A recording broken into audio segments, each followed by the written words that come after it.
창세기 47장. 요셉이 파라오에게 나아가 아뢰었다. 저의 아버지와 형제들이 가나안 땅을 떠나 이곳 고센 땅으로 왔습니다. 소떼와 양떼를 다 이끌고 또 가지고 있던 재산도 모두 챙겨서 왔습니다.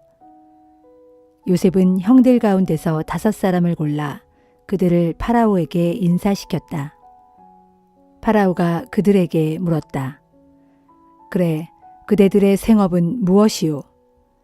그들이 대답했다. 저희는 목자들입니다. 우리뿐만 아니라 조상 대대로 그 일을 해왔습니다. 그들이 말을 이었다. 저희는 이 땅에서 살고자 오게 되었습니다.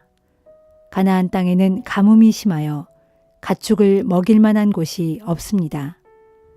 하오니 청컨대 왕께서는 저희가 고센 땅에서 살 수 있도록 허락해 주시기를 바랍니다.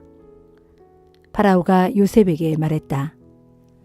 그대의 아버지와 형제들이 이렇게 그대에게 왔구려. 이집트 땅이 모두 그대의 관할하에 있지 않소. 그러니 그대는 가장 살기 좋은 땅에 그대의 아버지와 형제들이 살 수 있도록 거주지를 마련해 주시오. 그들을 고센 땅에서 살게 하는 것이 좋겠소. 또 그들 중에 능력 있는 자들이 있거든 그들에게 내 가축을 맡겨 돌보게 하시오. 얼마 후 요셉은 아버지 야곱을 모시고 파라오 앞에 나아갔다. 야곱은 파라오에게 복을 빌어 주었다. 파라오가 야곱에게 물었다. 어르신은 연세가 어찌 되십니까? 야곱이 대답했다. 나그네 되어 이리저리 떠돈 횟수가 올해로 130해가 됩니다. 우리 조상님들이 떠돈 횟수에는 비할 바 못 되지만 저도 나름대로 험난한 세월을 보냈습니다.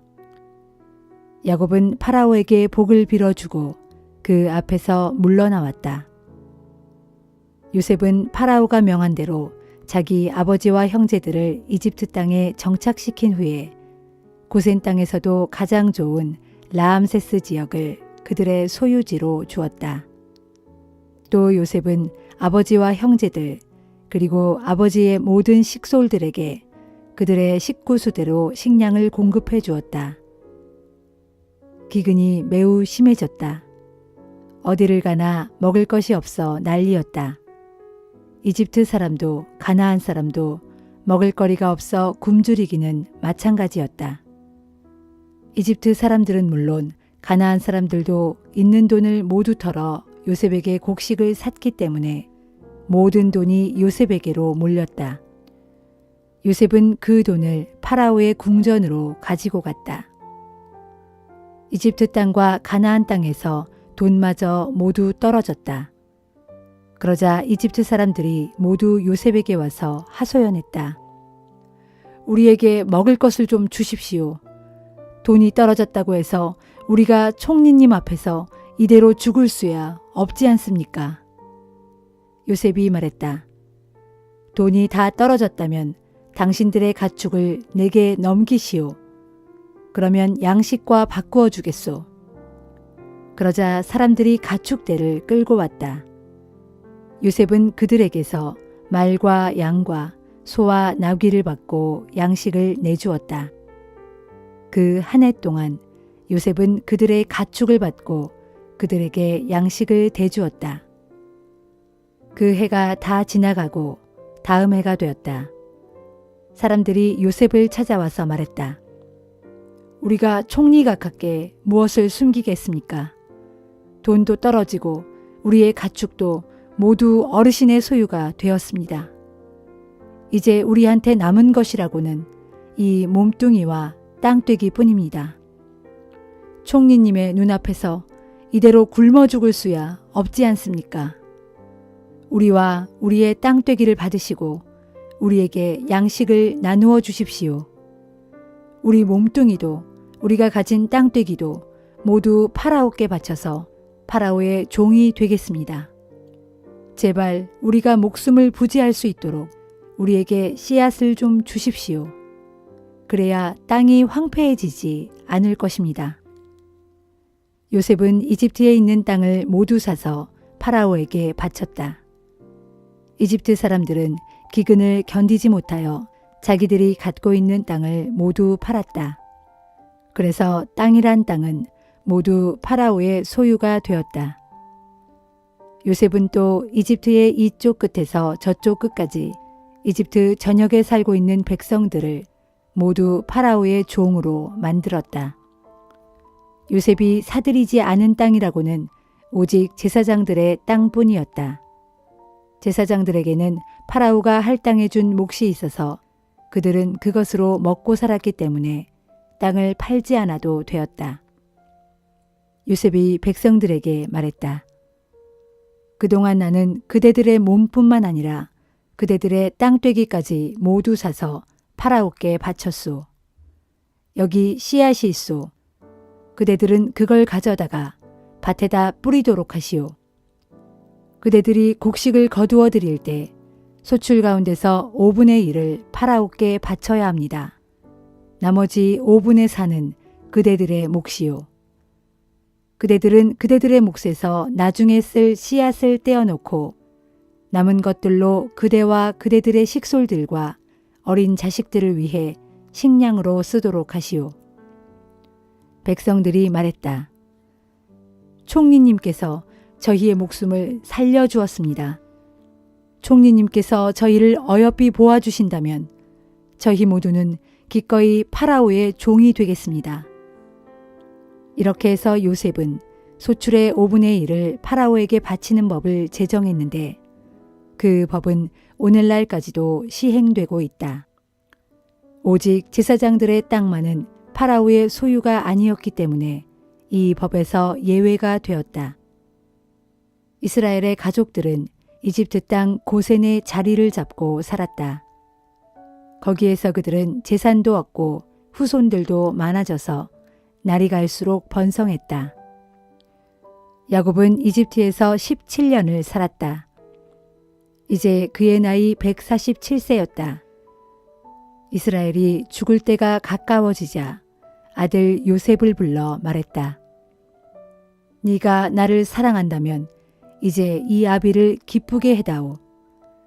네 손을 내 넓적다리 밑에 넣고 진실되고 성실한 마음으로 기꺼이 내 뜻을 받들어 나를 이집트 땅에 묻지 않겠다고 맹세해다오. 내가 죽어 나의 조상님들 곁으로 돌아가거든 너는 나를 이집트에서 메어다가 조상들이 묻혀있는 그곳에다 나를 묻어다오. 요셉이 대답했다. 제가 아버지의 말씀대로 다 행하겠습니다. 이스라엘이 또 말했다. 너는 나에게 맹세하여라. 요셉이 맹세하자 이스라엘이 침상 머리맡에 엎드려 하나님께 경배하였다.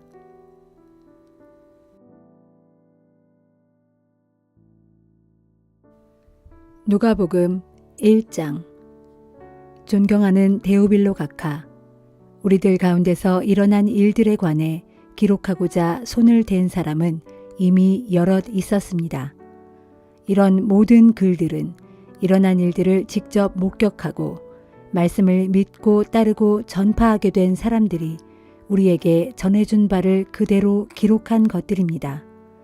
그런데 저 또한 이 모든 일들을 처음부터 자세히 조사해 왔던 터였으므로 저는 데오빌로 각하를 위해 이 모든 일들을 가깝게 차례대로 써보내는 것이 좋겠다는 생각이 들었습니다.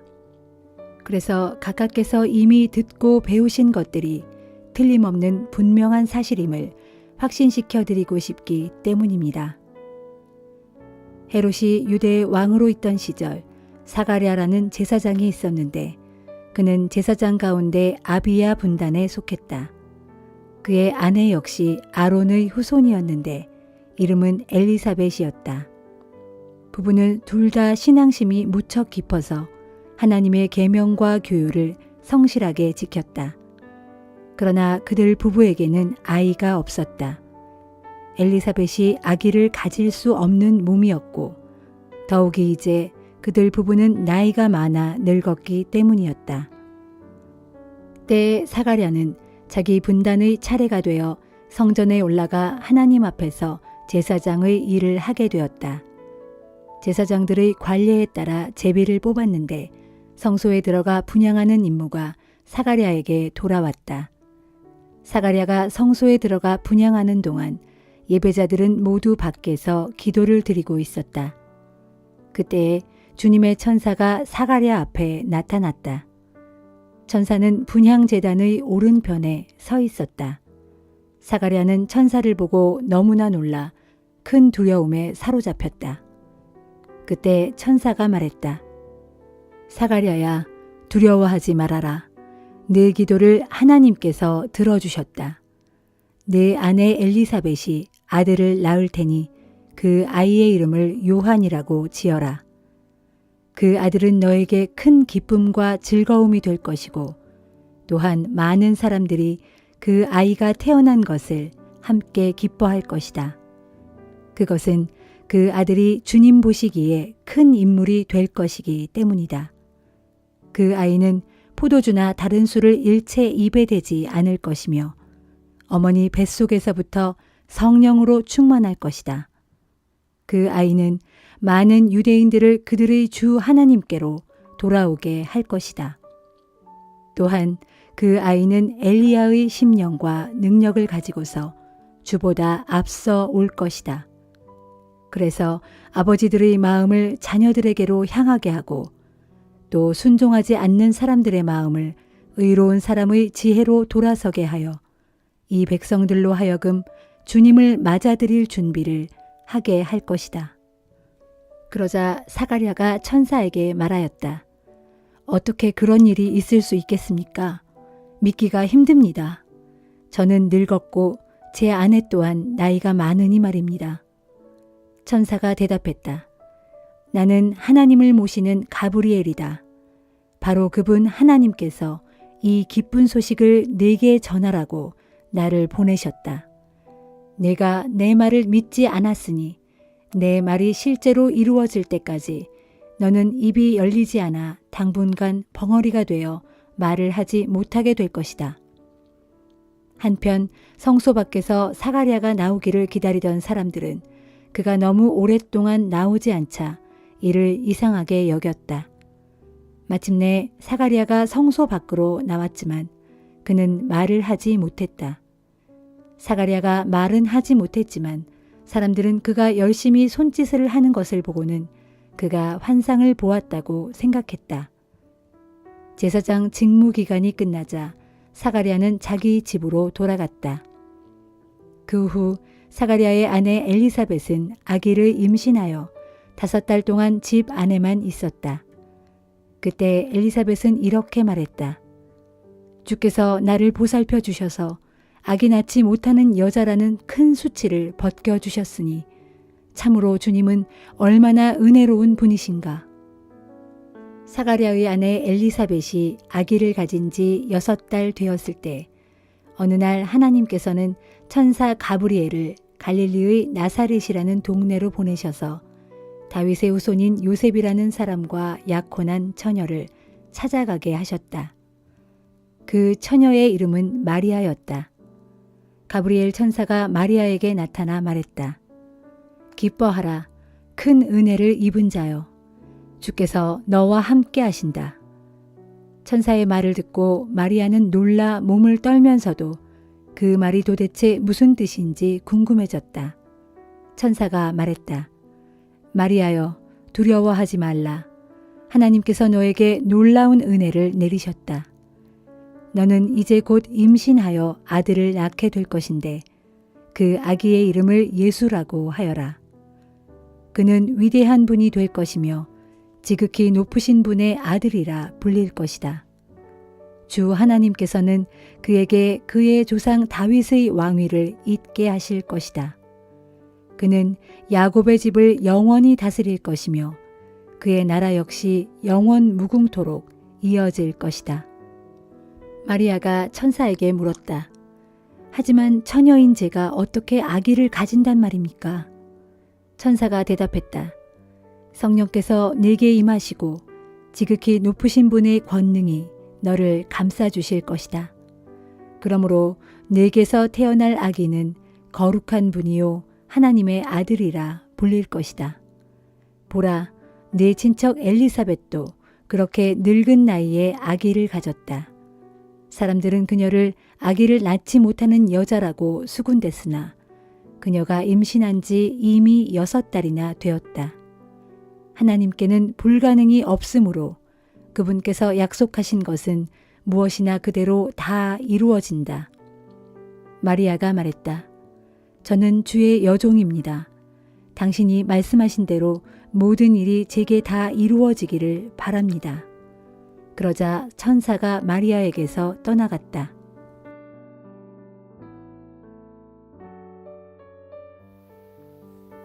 욥기 13장. 이것 보게, 내가 이 모든 것들을 내 눈으로 직접 보아왔고 내 귀로 들어서 다 알고 있네. 자네들이 알고 있는 것을 나 또한 잘 알고 있네. 내가 자네들만 못하지 않다네. 하지만 내가 말하려고 하는 대상은 자네들이 아니라 전능하신 하나님일세. 나는 하나님께 정말 내 고난의 이유를 묻고 싶을 뿐이네. 그런데 자네들은 내게 대하여 거짓말을 지어내고 있을 뿐 아무런 병도 고쳐주지 못하고 있으니 전부 쓸모없는 돌팔이 의사나 마찬가지일세. 그러니 자네들은 입을 꾹 다물고 있게. 차라리 그것이 더 지혜롭겠어. 내가 뭐라고 하는지 잘 들어보게. 내 입술의 변론을 주의 깊게 들어보게나. 자네들은 하나님을 위한답시고 어찌 허튼 소리를 하고 있는 것인가? 하나님을 위한답시고 어찌 빈말을 하고 있는 것인가? 자네들이 하나님의 편을 들겠다는 것인가? 하나님을 위해서 변호를 하겠다는 것인가? 하나님께서 자네들을 속속들이 들추셔도 좋단 말인가? 사람을 속이듯 그렇게 자네들이 하나님을 속일 수 있으리라고 생각하는가? 자네들이 거짓말을 해서 하나님을 편든다고 해도 하나님께서는 틀림없이 자네들을 꾸짖으실 것이네. 자네들은 그분이 두렵지도 않은가? 그분의 크신 위엄 앞에서 자네들은 놀랄 것이고 그분에 대한 두려움 때문에 자네들은 무서워 부들부들 떨 것이네.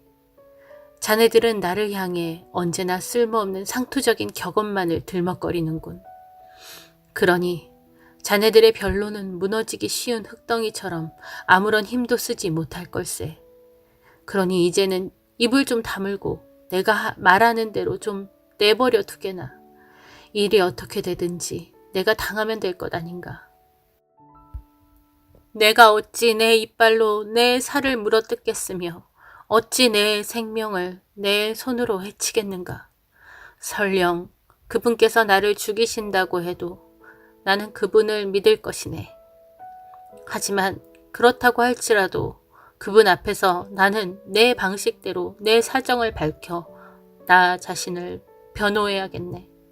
내가 그렇게라도 하는 것이 그나마 내게는 구원을 얻는 길이 될 것이니 그분 앞에서는 어떠한 위선도 통하지 않을 것이기 때문이네.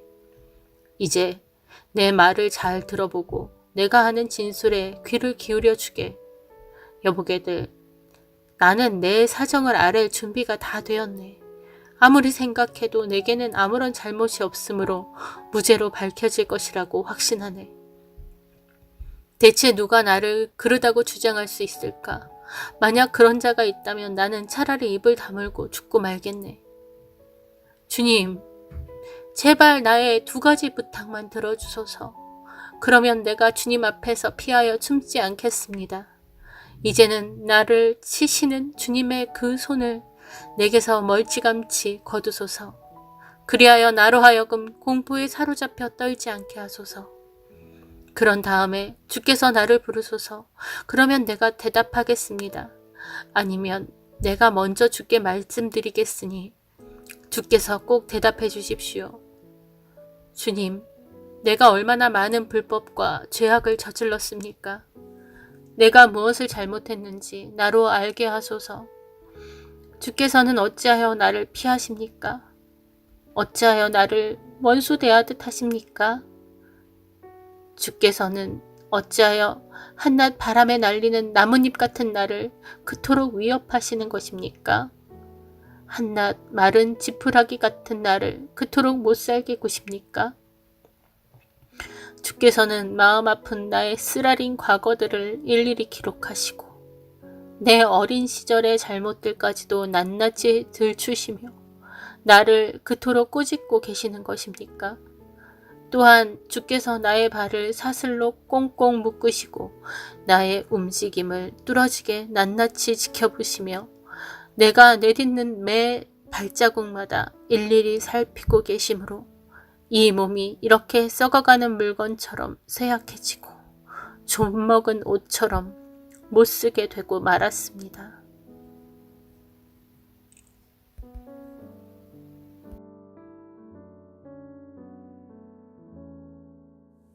고린도전서 1장. 하나님의 뜻에 따라 그리스도 예수의 사도로 부르심을 받은 나 바울과 우리 형제 소스데네는 예수 그리스도 안에서 거룩해지고 또 거룩하게 되도록 부르심을 받은 고린도에 있는 하나님의 교회에 이 편지를 씁니다. 아울러 각처에 흩어져 살면서 우리 주 예수 그리스도의 이름을 부르는 모든 성도들에게 문안 인사를 드립니다. 진실로 예수 그리스도께서는 그들의 주님이시요 또한 우리의 주님이십니다. 우리 아버지 하나님과 주 예수 그리스도께서 여러분에게 은혜와 평강을 내려주시기를 빕니다. 나는 하나님께서 그리스도 예수를 통하여 여러분에게 내려주신 은혜를 생각하면서 항상 하나님께 감사를 드립니다. 그것은 여러분이 그리스도 안에서 모든 면에서 곧 여러분의 말이나 여러분의 지식 면에서 몰라보게 풍요로워졌기 때문입니다. 그리스도에 관한 우리의 증언이 이토록 여러분 안에서 확고하게 자리를 잡은 것입니다. 그리하여 여러분은 조금도 부족함 없이 모든 영적인 은사를 받아 누리면서 우리 주 예수 그리스도께서 다시 오실 날을 기다리고 있습니다. 우리 주 예수 그리스도께서 다시 오시는 날에 여러분이 책망을 받지 않고 또 흠잡을 데 없는 자들로 바르게 설 수 있도록 하나님께서는 끝까지 여러분을 굳세게 지켜주실 것입니다. 여러분을 부르셔서 자신의 독생자이신 우리 주 예수 그리스도와 교제하며 사귈 수 있도록 해주신 하나님께서는 진실로 신실하신 분이십니다. 형제 여러분, 내가 주 예수 그리스도의 이름으로 여러분에게 권면합니다. 여러분 안에 분쟁이나 분열이 없도록 그리하여 마음과 생각이 일치할 수 있도록 서로 한 마음이 되십시오. 나의 형제들이여, 나는 여러분 가운데 다툼과 분열이 있다는 말을 글로의 집안 사람들 편에 전해 듣게 되었습니다. 그것은 다름이 아니라 여러분이 제각기 주장하기를 나는 바울파다, 나는 아볼로파다, 나는 베드로파다, 그리고 나는 그리스도파다 라고 하면서 이리저리 편을 가른다고 합니다. 그래서는 안 됩니다. 그리스도께서 그렇게 나누어졌다는 말입니까? 나 바울이 여러분을 위해 십자가에 달리기라도 했단 말입니까? 또 여러분이 바울의 이름으로 세례를 받기라도 했습니까? 내가 여러분 가운데 그리스보와 가이오 외에는 아무에게도 세례를 준 일이 없다는 사실에 하나님께 감사를 드립니다. 그것은 여러분 가운데 내 이름으로 세례를 받았다고 말할 사람이 아무도 없을 것이기 때문입니다. 참, 내가 스데바나의 가족에게도 세례를 주었습니다만 그 밖에는 어느 누구에게도 세례를 준 기억이 없습니다. 그리스도께서 나를 여러분에게 보내신 것은 세례를 주도록 하기 위함이 아니라 복음을 전하도록 하기 위함이었습니다. 또 복음을 전하되 인간의 지혜로운 말로써 전하지 않도록 하셨는데 그 까닭은 그리스도의 십자가가 그런 말재간으로 헛되게 되어서는 안 되기 때문입니다. 십자가의 말씀이 멸망할 자들에게는 어리석게 들리겠지만 구원받은 우리에게는 하나님의 크신 능력입니다. 그래서 성경에 기록되기를 내가 지혜로운 자들의 지혜를 멸하고 지식 있는 자들의 지식을 패할 것이다 라고 했습니다. 그렇다면 지혜로운 자가 어디에 있습니까? 학자가 어디에 있습니까? 이 시대의 철학자가 어디에 있습니까? 하나님께서는 세상의 지혜를 모두 어리석은 것으로 만들어 버리셨습니다. 그래서 세상 사람들이 세상의 지혜로는 하나님을 결코 알지 못하는데 바로 그것이 하나님의 지혜인 것입니다. 그러기에 하나님께서는 어리석게 보이는 우리의 복음 선포를 통해 믿는 사람들을 구원하기로 하신 것입니다. 유대인은 표적을 요구하고 헬라인은 지혜를 찾습니다. 하지만 우리 믿는 자들은 오직 십자가에 달리신 그리스도 예수를 전합니다. 이 같은 사실이 유대인에게는 걸림돌이고 이방인에게는 어리석은 것이지만 하나님께 부르심을 받은 자들에게는 그가 유대인이든 혹은 헬라인이든 그리스도 예수는 하나님의 능력이요 하나님의 지혜입니다. 진실로 하나님의 어리석음이 인간의 지혜보다 더욱 지혜롭고 하나님의 연약하심이 인간의 강함보다 더욱 강하기 때문입니다. 형제들이여, 여러분이 하나님께 처음 부르심을 받았을 때 여러분의 처지가 어떠했는지를 한번 생각해 보십시오. 인간적인 기준으로 볼 때 여러분 중에는 지혜로운 사람이 많지 않았고 영향력 있는 사람도 많지 않았으며 좋은 가문에서 태어난 사람도 많지 않았습니다. 하지만 하나님께서는 세상에 지혜로운 자들을 부끄럽게 하시려고 어리석어 보이는 자들을 택하셨고 세상에 강한 자들을 부끄럽게 하시려고 연약해 보이는 자들을 택하셨습니다. 이처럼 하나님께서는 이 세상에서 힘 있다고 자랑하며 잘난 체 하는 자들을 낮추시며 무력하게 하시려고 비천한 자들과 업신여김 받는 자들과 보잘것없는 사람들을 택하셨습니다. 이처럼 하신 것은 어느 누구도 하나님 앞에서 스스로를 자랑하지 못하도록 하기 위해서입니다.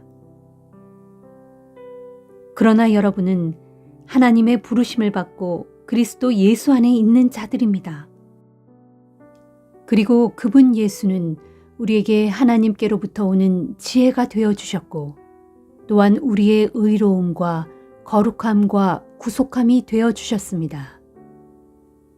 그러므로 이것은 성경에 기록되기를 누구든지 자랑하려거든 주님 안에서 자랑하라 함과 같습니다.